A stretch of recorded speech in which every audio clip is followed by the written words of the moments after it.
Chapter 66, The Time of Trouble.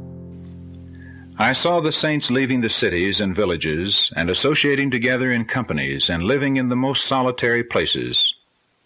Angels provided them food and water, while the wicked were suffering from hunger and thirst. Then I saw the leading men of the earth consulting together, and Satan and his angels busy around them. I saw a writing, copies of which were scattered in different parts of the land, giving orders that unless the saints should yield their peculiar faith, give up the Sabbath, and observe the first day of the week, the people were at liberty after a certain time to put them to death. But in this hour of trial the saints were calm and composed, trusting in God, and leaning upon His promise that a way of escape would be made for them. In some places, before the time for the decree to be executed, the wicked rushed upon the saints to slay them, but angels in the form of men of war fought for them. Satan wished to have the privilege of destroying the saints of the Most High, but Jesus bade His angels watch over them.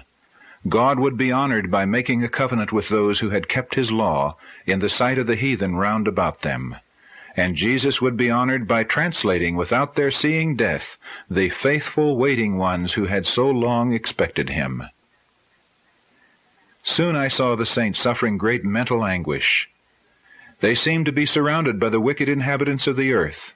Every appearance was against them. Some began to fear that God had at last left them to perish by the hand of the wicked. But if their eyes could have been opened, they would have seen themselves surrounded by angels of God.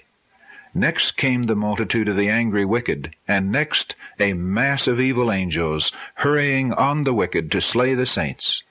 But before they could approach God's people, the wicked must first pass this company of mighty holy angels. This was impossible. The angels of God were causing them to recede, and also causing the evil angels who were pressing around them to fall back. It was an hour of fearful, terrible agony to the saints. Day and night they cried unto God for deliverance. To outward appearance there was no possibility of their escape.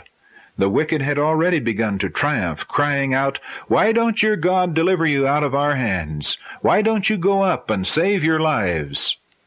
But the saints heeded them not. Like Jacob, they were wrestling with God. The angels longed to deliver them, but they must wait a little longer. The people of God must drink of the cup and be baptized with the baptism.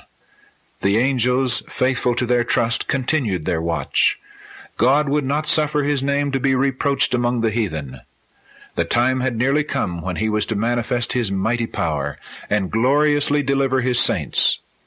For His name's glory He would deliver every one of those who had patiently waited for Him, and whose names were written in the book. I was pointed back to faithful Noah. When the rain descended and the flood came, Noah and his family had entered the ark, and God had shut them in. Noah had faithfully warned the inhabitants of the antediluvian world, while they had mocked and derided him. And as the waters descended upon the earth, and one after another were drowning, they beheld that ark, of which they had made so much sport, riding safely upon the waters, preserving the faithful Noah and his family. So I saw that the people of God, who had faithfully warned the world of His coming wrath, would be delivered. God would not suffer the wicked to destroy those who were expecting translation, and who would not bow to the decree of the beast or receive his mark. I saw that if the wicked were permitted to slay the saints, Satan and all his evil host and all who hate God would be gratified. And oh, what a triumph it would be for His satanic majesty to have power in the last closing struggle over those who had so long waited to behold Him whom they loved. Those who have mocked at the idea of the saints going up will witness the care of God for His people, and behold their glorious deliverance. As the saints left the cities and villages, they were pursued by the wicked who sought to slay them. But the swords that were raised to kill God's people broke and fell as powerless as a straw. Angels of God shielded the saints. As they cried day and night for deliverance, their cry came up before the Lord.